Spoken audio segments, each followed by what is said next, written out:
air base in Belgium called Y-29 is in the crosshairs of a massive German assault. Part of a desperate last-ditch Luftwaffe offensive designed to shatter Allied air power in Europe. Now, you're in the cockpit as P-51 Mustangs and P-47 Thunderbolts rise to defend their own territory in an extraordinary fight known to history as the Legend of Y-29. Experience the battle. Dissect the tactics. Relive the dogfights.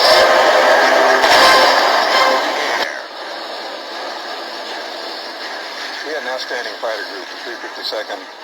As General Kepner said, we were second to none.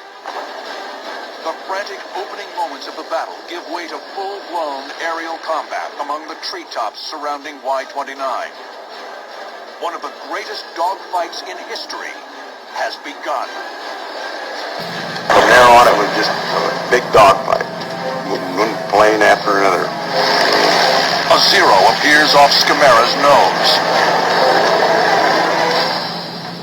The P-51D is among the first aircraft equipped with a lead computing gun sight, the gyroscopic K-14.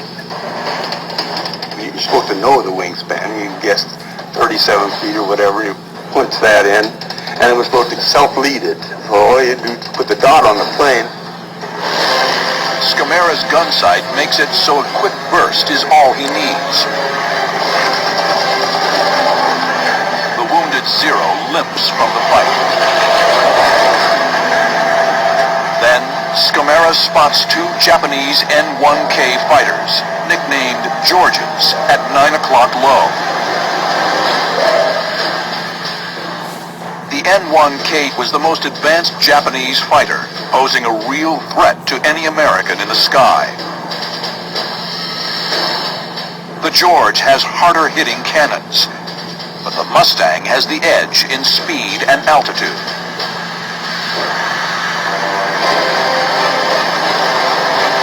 Scamera wings over into a dive. The Mustangs pour into the attack.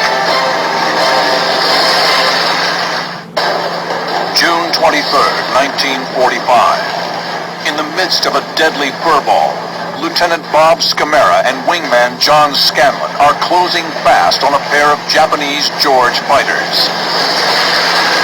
I said, if that situation happens, there's two planes, I'll head for the leader, you head for his number two man.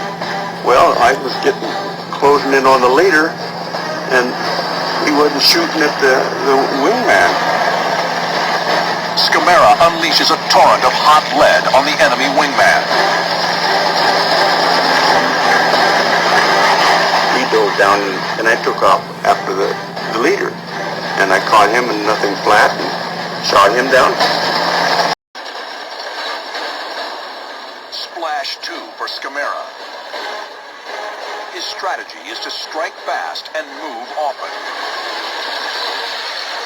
I made a short burst because 1943.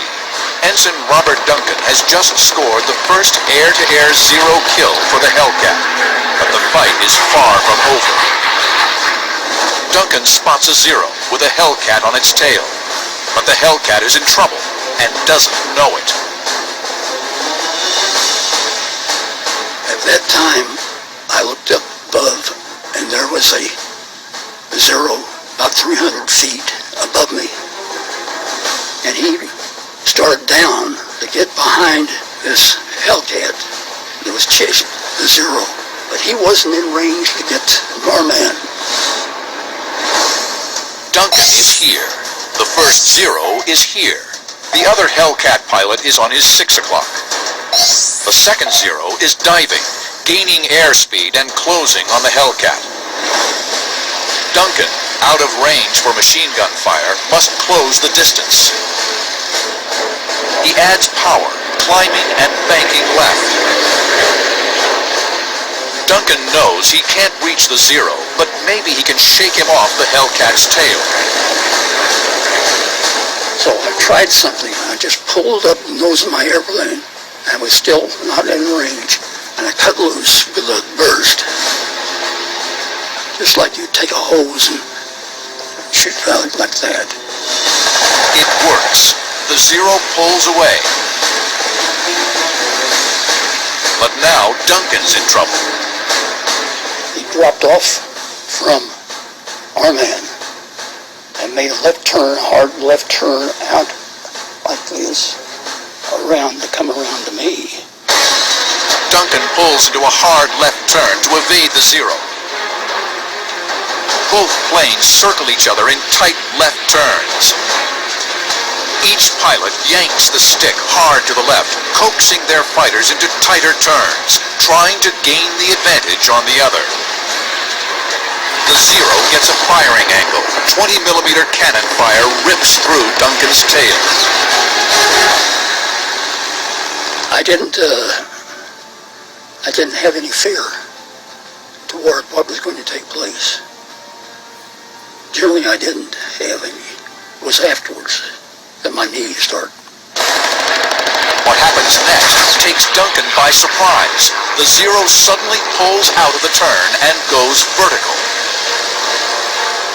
And I looked, and I said, what's with this guy? He must be right out of flight training. He's going to get himself killed. But Duncan is wrong. The Japanese pilot is no trainee. This is Warrant Officer Toshiyuki Sueda, a feared ace with 9 kills. He's used this climbing tactic before and emerged victorious every time. Him and nothing flat. For Scamera, his strategy is to strike fast and move often. I made short bursts because one thing I didn't want to burn up my guns, and the other thing I didn't have to because the Japanese planes weren't armored. And they were easy to shoot down. There was no problem there. Scamera engages several more Japanese fighters, damaging 3.